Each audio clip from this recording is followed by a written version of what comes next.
She had learned, early on, that the best way to survive in a room full of dangerous men was to become the least interesting thing in it. Tilda Voss had perfected this over 3 years at Castellan Freight, not the Tilda from her file, not Matilda Ann Voss, who'd graduated top of her cohort from Dalhousie with a degree in forensic accounting. Just Tilda, the one who kept her head down, the one who brought her own lunch in a paper bag and ate it at her desk, the one whose spreadsheets were always right and whose mouth was always shut. She was 29 years old, soft in the places that mattered and sharp in the places nobody looked. Her hair was the color of dark honey, and she wore it twisted back in a clip that was always slightly crooked. She had a good face. She knew that, distantly, the way you know a fact about somewhere you've never been. But she kept it plain. No lipstick, no jewelry, except for the small gold stud in her left ear that had belonged to her grandmother. She wore cardigans in grey and navy, and the occasional dark green, one size larger than she needed, because a cardigan that swallowed you whole was the closest thing to a cloak of invisibility available at a reasonable price. The office on the 4th floor of Castellan Freight's Halifax waterfront building smelled like old coffee and sea salt and something metallic she'd never been able to identify. The men downstairs on the loading docks smelled like diesel and sweat. The men who came up to the executive floor on Thursdays smelled like money. The cold, clean kind that didn't leave fingerprints. Tilda had been doing the books for Castellan Freight for 3 years. She knew, in the way that smart women who work for dangerous men always eventually know, that there were 2 sets of numbers. The ones she was given and the ones she had quietly, carefully, meticulously reconstructed for herself in a notebook she kept locked in the bottom drawer of her desk and also photographed with her phone every Friday afternoon before she left. She told herself it was insurance. She told herself it was just in case. She told herself she wasn't scared. She was, a little. But fear had never stopped Tilda Voss from being thorough. The Thursday men came and went, and she processed their paperwork with the same blank efficiency she gave everything else. She had names for them in her head. The one with the silver watch she called Rolex. The one who always smelled faintly of cigars she called Havana. The tall one with no neck she called the Pillar. She'd never used these names out loud. She barely spoke out loud at all on Thursdays. And then, 8 weeks ago, a new Thursday man had arrived. He was not like the others. Tilda had been at her desk when she heard the elevator. She had not looked up. She had been in the middle of reconciling a discrepancy in a shipping manifest. A small one, $43. But a discrepancy was a discrepancy, and Tilda did not leave discrepancies alone. And she had kept her eyes on her screen. She had felt him, though. That was the only word for it. The air in the office had changed the way air changes before a storm. Some pressure shift, something atmospheric, something her body registered before her brain caught up. She had looked up, finally, and found him already looking at her. He was standing at the glass partition that separated her desk from the hallway, and he was looking at her with the particular stillness of a man who had learned that stillness was more terrifying than movement. His name, she would learn later, was Rémi So, but the men who worked for him called him Le Froid, the cold one, and the men who feared him, which was most men who had ever met him, called him that too, but only in whispers, and only when they were certain he wasn't listening. Rémi Soter was 41 years old. He had been born in Montreal to a Quebecois mother and a father who had come from somewhere he never discussed, and he wore both inheritances in the lines of his face. Something old world and something harder. He was tall in a way that didn't announce itself until you were standing next to him, at which point it was too late to be comfortable about it. He had dark hair shot through with grey at the temples, and eyes the color of deep water, not blue, not grey, something between something that changed depending on his mood, and his mood was rarely warm. He controlled the Eastern Seaboard's most efficient distribution network, for goods that never appeared on any manifest Tilda had ever been handed. He had never, in 41 years, looked at a woman the way he had looked at Tilda Voss, through a glass partition on a Tuesday morning in October. He hadn't said anything.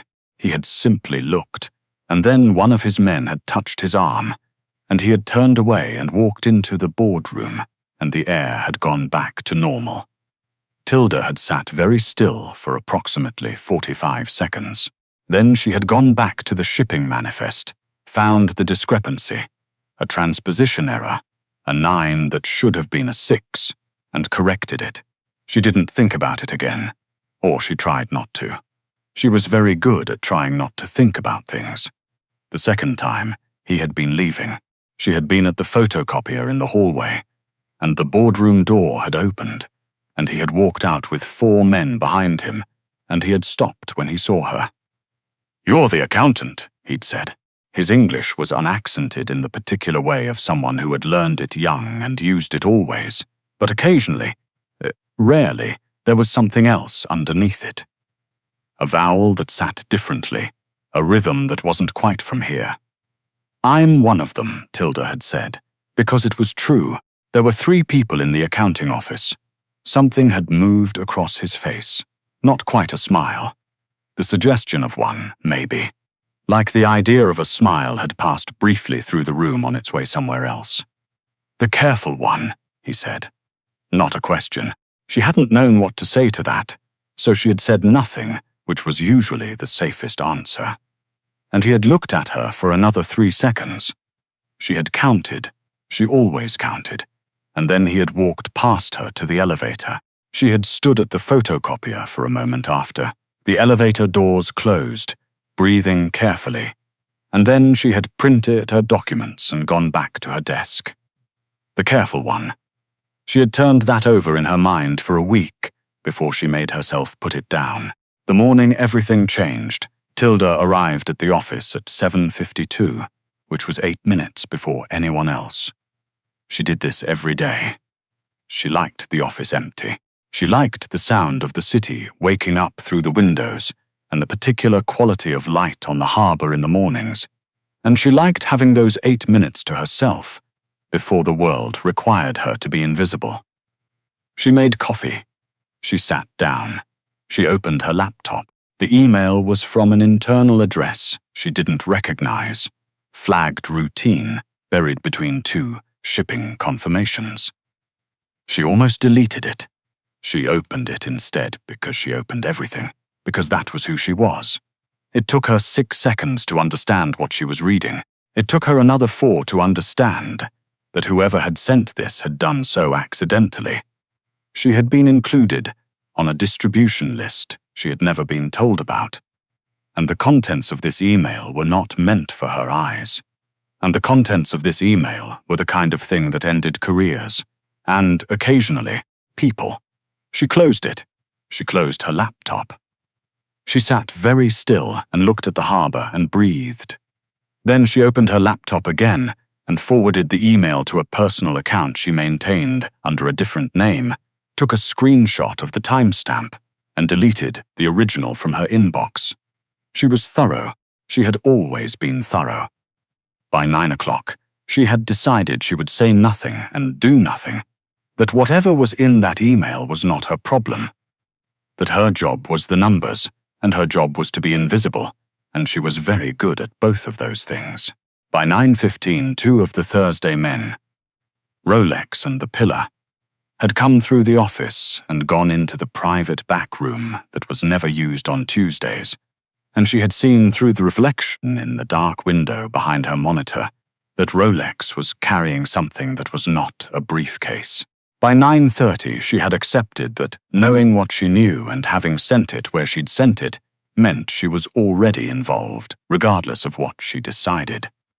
By 9:42, someone's turned the lights off. Tilda was halfway to the window when a hand closed around her arm, and then around her waist, and the room tilted, and the fluorescent lights blurred into a darkness that swallowed everything. She woke in a chair. The chair was in a room she didn't recognize. Concrete floor, concrete walls, a single bare bulb overhead that swung very slightly in a draft she couldn't feel. Her wrists were not bound. Whoever had taken her had not felt the need to tie her up, which told her something about how much of a threat they considered her to be. This should have been reassuring. It wasn't. There were 2 men standing by the door. Neither of them was Rolex or the Pillar. They were new men, and they were looking at her with the particular blankness of men who had been told to watch something and not to think too hard about it.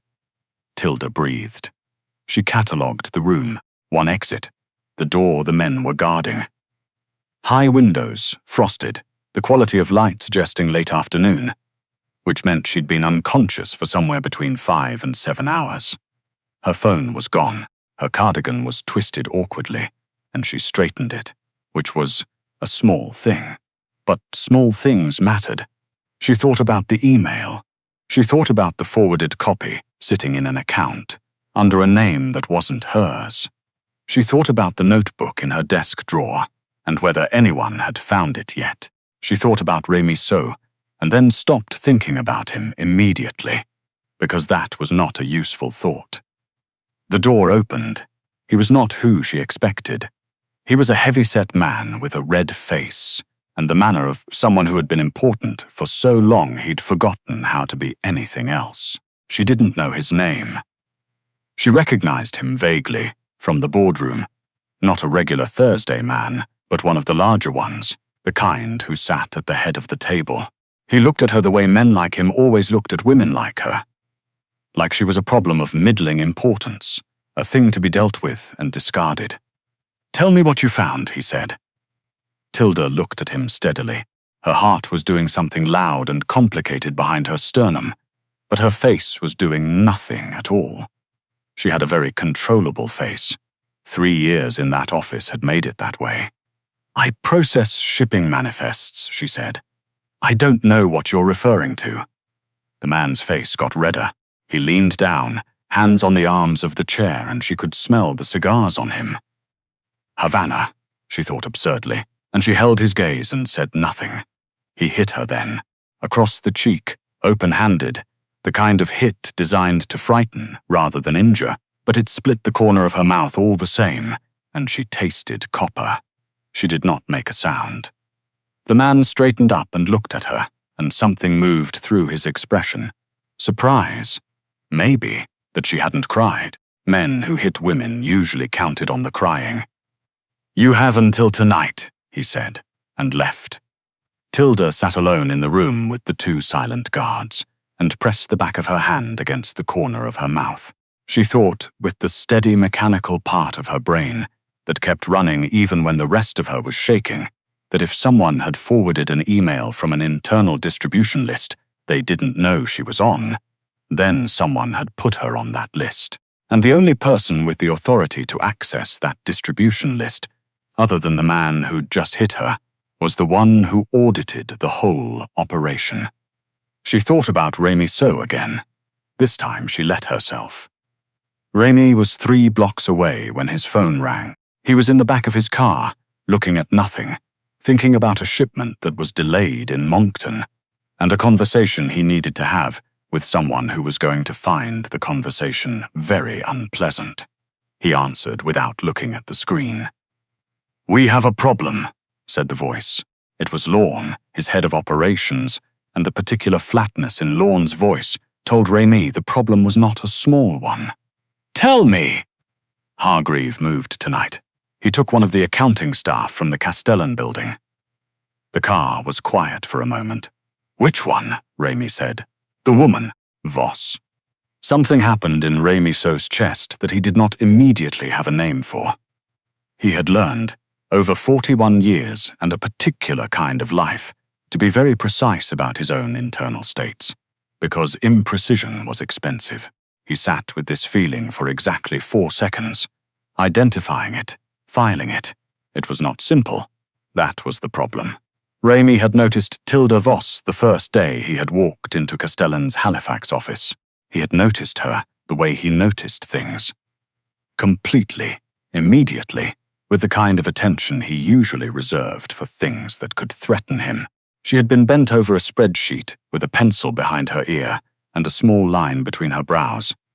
And she hadn't looked up, and something in that deliberate, careful not looking up had made him stop. He had looked at her for a long time. He had walked away. He had been back 3 times since, and each time he had found reasons to exist in her peripheral vicinity, which was not a thing he did. He did not orbit people. People orbited him. And yet, where, he said. Lorne gave him an address. She's alive, Lorne added. As of 20 minutes ago. She'd better be as of right now, Raimi said. And he was already out of the car. What happened next, Tilda would piece together afterward from sounds and sequence. She heard something from outside the building. A sharp crack. The kind of sound that made both guards straighten up and look at each other. Then a second crack, closer. Then the sound of the door at the end of the hallway. Not the careful sound of someone opening a door, but the sound of a door deciding to stop being a door. Then voices, low and fast, and the guards were up and moving, and one of them opened the room's door, and Tilda saw past him into the hallway and saw 2 figures down. And then she saw Raimi So. He was coming toward her with 4 men at his back, and he was moving the way she'd only seen described in things she'd read. Not fast exactly, but relentless, like something that had decided to happen and was simply proceeding with that decision. His eyes found her through the doorway. He stopped in the threshold. The bare bulb overhead swung once in the turbulence of everything, and in its wavering light, she saw him look at her face. Her real face, not the invisible face she wore for the world. And she saw something move through his expression that she had no framework for. He crossed the room in 4 steps and crouched down in front of her so they were at eye level, and he looked at the corner of her mouth, at the bruise already rising along her cheekbone, and whatever had been in his expression before settled into something very quiet and very cold. "Tilda," he said. Her name in his mouth was not a question. It was a statement of fact, a taking of inventory. "I'm all right," she said, because she was, mostly. Her voice came out steadier than she felt. "I can see that," he said, and his voice was the same, steady, controlled, except that there was something underneath it she hadn't heard before. "Can you stand?" She stood. He rose with her, and she wobbled slightly, and his hand came to her elbow, just a touch, steadying, and she felt the warmth of it through her cardigan sleeve. "Who hit you?" he said. Not a question. She described him. She described his face, his voice, the particular way he'd leaned over her, the smell of the cigars. Raimi listened. He had a way of listening that was total. No distraction, no glancing away, just complete, still attention, like she was the only thing in the room that mattered, which, in that moment, she appeared to be. "Hargreave," he said when she finished. "Is that his name?" "That was his name," Raimi said, and in the flatness of the past tense, she understood several things at once. He walked her out himself, one hand at the small of her back, not guiding, just present, like a thing that had decided to be there and was not asking permission. The night air off the harbor hit her like cold water and she breathed it in, and for a moment she just stood there on the sidewalk with the October wind in her face and let herself feel the relief of being outside, being upright, being alive. Then she looked at him. "The email," she said. He met her gaze. "Yes, you put me on that list." A pause. "I wanted to see what you'd do with it." She stared at him. The wind moved between them. "That's an exceptionally dangerous thing to have done." "It was," he agreed. "I underestimated how quickly Hargreave would move. That won't happen again." She thought about this for a moment. She thought about the notebook in her desk drawer, the photographed spreadsheets, the forwarded email in an account under another name. She thought about 3 years of careful, methodical documentation, all of it sitting like a slow-release mechanism she'd never planned to trigger. "You've been watching the books," she said. "Someone has been adjusting them," he said. "Before I could trust anyone, I needed to know who I could trust. And you chose the accounting department." "I chose you specifically," he said, and the way he said it. Direct, certain, with no hedging, made her look at him more carefully.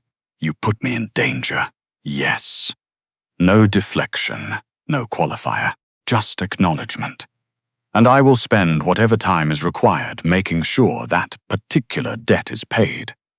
Tilda looked at him for a long moment. She was very good at reading people.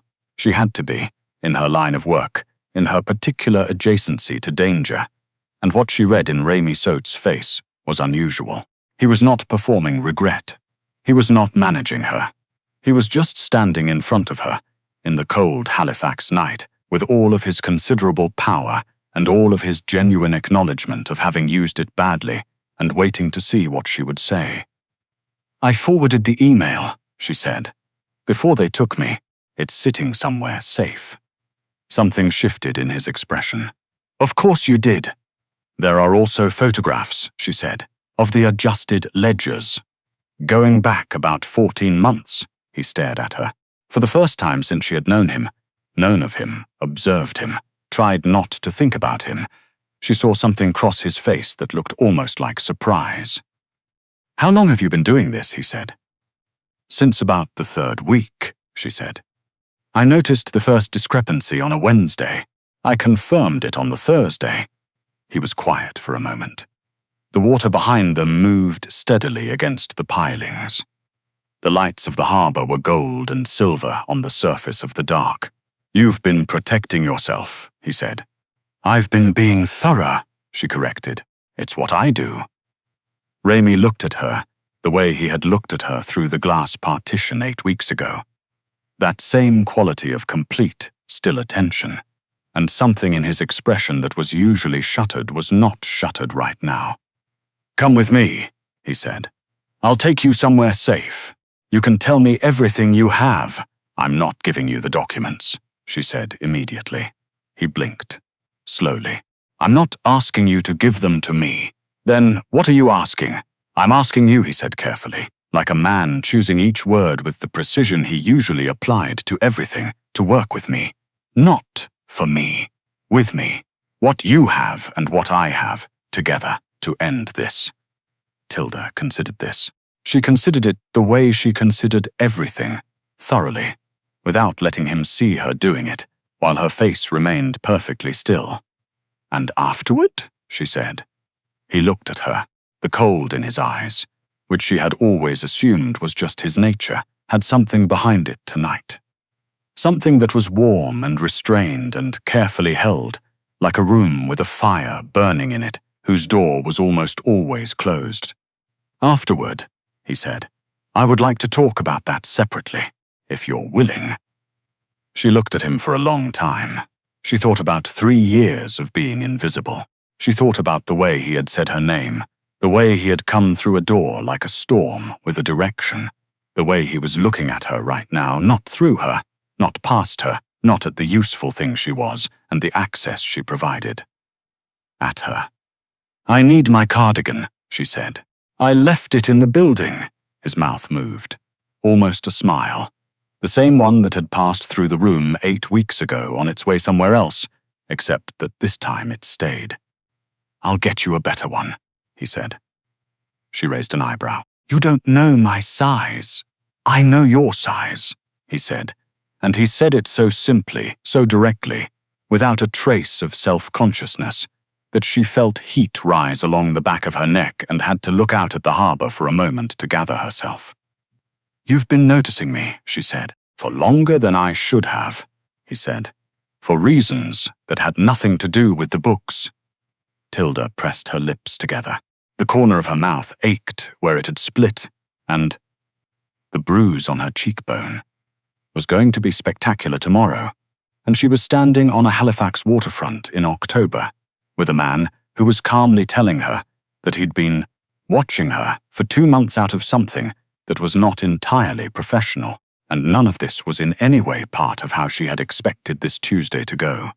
All right, she said. All right. You'll work with me?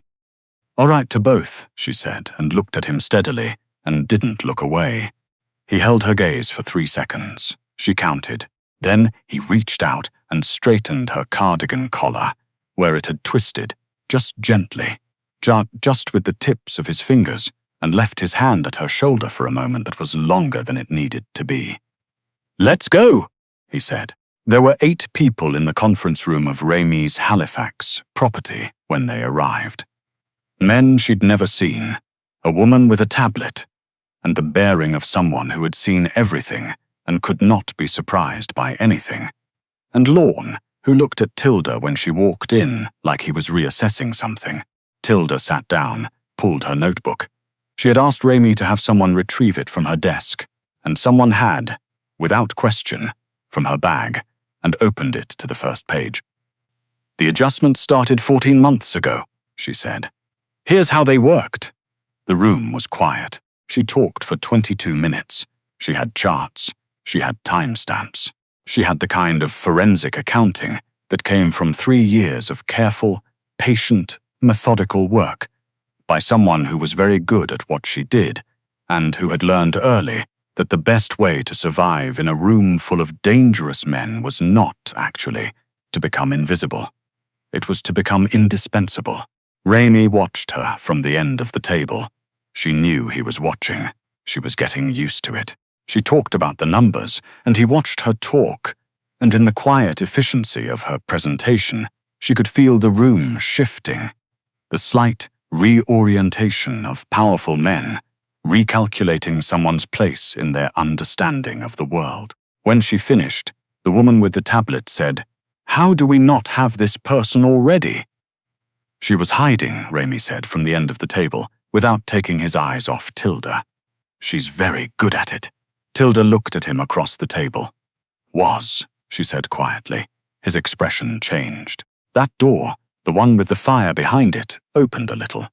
"Was," he agreed. They dealt with Hargreaves' people over the next 3 days. Tilda was not present for most of that. Ramey had arranged for her to stay somewhere safe and comfortable, a waterfront apartment that was not her own, with Lorne's sister running logistics and a quiet man named Bassett, who sat outside the door and read paperbacks, which Tilda appreciated. She worked during those 3 days. She organized everything she had into clean files, documented, time-stamped, annotated. She sent 3 things to the account under the other name. She also made a new list, a clean one, a list of what could be proven and what couldn't, and what needed to be obtained and how. On the 3rd night, Ramey came himself. He knocked, which she hadn't expected. She opened the door and he was standing there in a coat that was starting to show the cold, and he looked tired, in a way she had never seen on him. Not weak, just human, the particular tiredness of someone who had been carrying something heavy for a very long time. "It's done," he said. She stood aside and he came in, and she made tea because she had bought tea and a kettle, because old habits, and she sat across from him at the small table, and they didn't talk for a few minutes. Just the sound of the harbor through the window. "Are you all right?" she said. He looked at her. "Are you asking me?" "I am." He was quiet for a moment. "I've been better," he said. "I've also been worse. That's honest." "I'm trying," he said. "With you, I'm trying to be." She wrapped her hands around her mug. The bruise on her cheekbone had faded from spectacular to merely noticeable. The split at the corner of her mouth had healed. She looked at Ramey So across a small table in a borrowed apartment and thought about what she knew about him, which was a great deal, and what she didn't know, which was probably more. "Why me?" she said. "Not the accounting. Not the operation. Him watching her. Him coming through that door. He didn't deflect. She had noticed that about him, that he didn't deflect. Most people deflected. "I watched you for 2 months," he said. "Before any of this, I found reasons to be in that office. I am not a man who finds reasons. I don't go places I don't have business being." He paused. "You were eating your lunch at your desk on a Tuesday afternoon, and you had a book open next to your sandwich, and you were laughing at something in the book, just to yourself, quietly, like you didn't want anyone to see, and I decided that was the most interesting thing I'd seen in a very long time." Tilda sat with that. "I didn't think you'd noticed me," she said, finally. "I thought the same about you," he said. "I was wrong." She looked at her tea. She looked at him. she said. "I noticed you the first day." "I know," he said. "You tried very hard not to." She laughed, a small involuntary sound, and pressed her hand to her mouth, and he watched her with that expression. The door open, the warmth visible, and then his hand came across the table and settled over hers. Not taking, just placing, like something being put carefully where it wanted to be. She turned her hand over under his, palm to palm. Outside, the harbor was dark and cold, and the lights of the city made gold on the water, and inside the small apartment, it was warm and quiet, and Tilda Voss, who had spent 3 years learning to disappear, sat with her hand in the hand of the most dangerous man she'd ever known, and felt, for the first time in longer than she could say, entirely and completely seen. He stayed until midnight. He came back the next morning with coffee and a paper bag from a bakery she liked. She had mentioned it once, in passing, weeks ago, and he had remembered. And with a cardigan folded in the bag beside the croissants, soft grey, the right size, exactly the right size. And she held it for a moment and said nothing, because there was nothing she needed to say.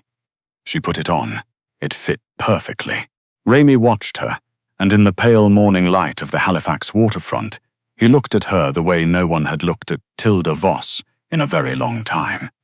And she looked back at him the same way, and neither of them looked away.